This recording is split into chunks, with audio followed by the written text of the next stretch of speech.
Everyone of us is talented, yeah, yeah. Ooh, skills rather superb, we extraordinary gentlemen. We can pick you up, everyone of us is talented. Skills rather superb, we extraordinary gentlemen.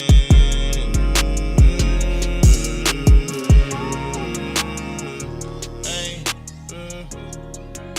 All right, so today we have Reuben Essandoh to share his backstory with the collective and with the collective audience. So Reuben, good morning. Appreciate you being here to have this conversation. Good morning, Talon. How are you? I'm doing well, man. I can't complain. Good to see you, and I'm always happy to get another opportunity to be able to talk to you. We'll kind of flesh out a little bit more of our relationship and the different ways we interact, but definitely good to see you, as always. Same here, man. Same here. So look, we have a pretty standard format, and we'll start with the same question as with the other backstories. Just tell me about yourself, how you grew up, where you're from, what's the origin backstory of Reuben Essandoh. Yeah, thanks. I am from what I call the cradle of civilization, right? Africa. But in particular, Ghana. I am the first of 5 children. My mom and dad both retired. My mom was a high school principal. My dad was what they call a chief director for a state, kind of similar to like a governor. And growing up, we lived, because my dad was in the civil service, we kind of lived in a lot of different places. So that's one of the things that I think really informed me growing up. Like you had to adapt quickly as a child to make new friends, to fit in into new schools, learn different cultures, learn different foods, how to like adjust quickly. And then of course, in Ghana, pretty much the adage of it takes a village runs very true. So you were accountable to every adult in the neighborhood. It wasn't just mom and dad. So that kind of really stuck with me. And I take that approach still, even though it doesn't work here nearly as good. Because sometimes I see myself correcting someone else's child, and I see a parent looking at me with some kind of, side eye, like, what are you doing? That's my job. Leave my child alone. Right? But the respect for elderly folks was one that really is still something that is very top of mind, something that I hold dear. And I will also say was probably the biggest adjustment to law that I had to make when I came to this country. The whole idea to call someone by their first name, I could not for the longest time. It was either Mr. Rice, Mrs. Rice, right? That kind of stuff. And here, when I came talking to professors and trying to call them doctor, Mr., whatever, they're like, no, Reuben, you just call me by my first name. That was weird. It still is, right? But that's just cultural, and I do understand that. And growing up, you learn, you adapt, you adjust, and you move on. I went to a boarding school for high school. So in Ghana, most of the schools are boarding. And the school I went to was at Essandoh College. We pride ourselves to be one of the best in the country. And most of my friends, up till today, are from that school. Because we went when we were 10, 11, and went from high school to probably 16, 17 when we graduated. So a lot of kind of relationships were built from that very early stage, from being freshmen and going through all the hazing that we went through together. We bonded, we learned, we matured, and those relationships still kind of exist today. Yeah. Hey, for some additional context, what is a boarding school for those who may not be familiar? Yeah. So boarding school pretty much is a school that you like going away from home to live for school. So think about a 10 or 11-year-old moving away from mom and dad after elementary school, pretty much, and then going to live for the semester, right? So there were 2 semesters from, let's say, June to August to Christmas. And then the second semester was January through May. You live in a dorm It was mostly, I went to a boys' school, all boys' school. There were a few schools that were co-ed. You're responsible. You have chores that you do. You go to classes. It's a cafeteria.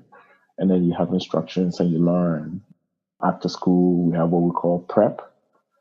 So like a day started with you waking up, doing your chores, including making your bed. Kind of military, really, like a little bit there in terms of the Okay. structure, right? Mm-hmm.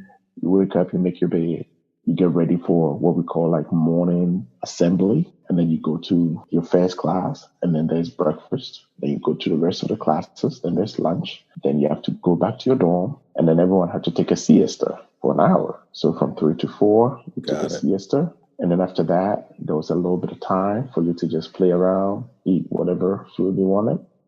Then dinner was at 5. Then after that, we went to prep, which is what's like a 2 hour time just to study. So the entire school was studying. It was quiet all over campus. So you're there, and then you come home for the holidays, and then you do it again whenever the next semester starts.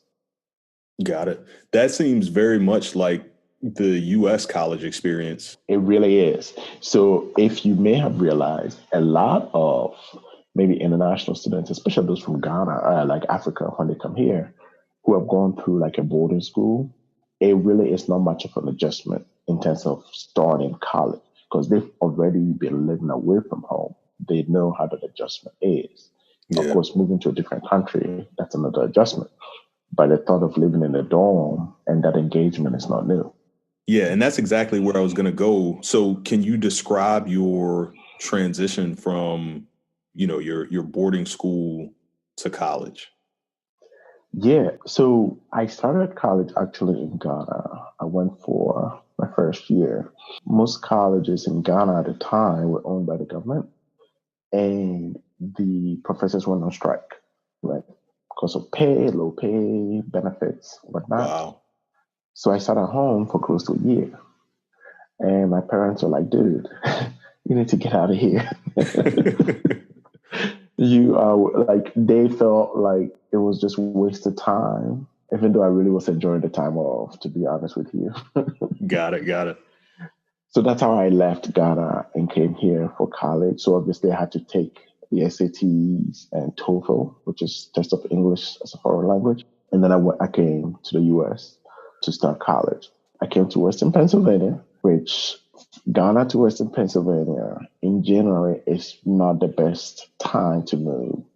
So let's just say the transition in terms of environment and climate was rather challenging.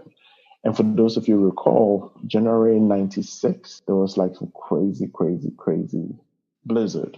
So, let's just say those days were, they were challenging. However, drawing from the energy and the experiences from the past, you adapt, you adjust, you just have to dress warm, and then you move on.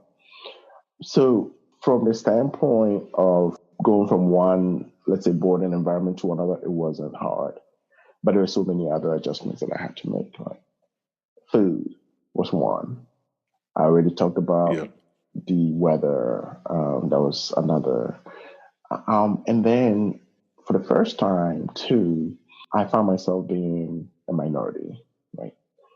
Because, living in Ghana, that never ever, there was never a time where I experienced that. I was always with my peers, different, same color, same. There might be different ethnic groups, right? Mm-hmm. But when it comes to race, we were all the same, or predominantly. I had a few white and Caucasian friends, mostly French in my class, but there wasn't much. But then here in class, for most of the time, it was just me. And that was even the same through even law school, where you see yourself being maybe one of two or the only one in class. So that was quite an adjustment to always know that, oh, you're the only one. So you can't really even skip class because like everyone will see. And that's a reason why to skip class. But if you're the only one in class, you really cannot skip class, right? But then I always then saw it as I had to do good because to me, that represented that I had the added obligation or responsibility to show up well because I was the only one. And at that time, I wanted to know that, hey, we belong here, like you all, right? Right. So that was the biggest adjustment, going from majority to now experiencing some level of minority in most of my classes. Food was also hard. Hey, Rube, before you talk about food, I want to pause for a second. Can you describe race relations in Ghana? And it may not be race relations, but the construct of race when you were part of the majority in Ghana versus, I guess, your perceptions of the majority here in the U.S. and specifically Western Pennsylvania. Can you just talk about some of the similarities and differences of those constructs and relationships? Some direction or some top-notch fellas, let me call up the collective, yeah. Hey, yeah. If you need that piece of soul, if you like it some direction or some top-notch fellas, let me call up the collective, yes.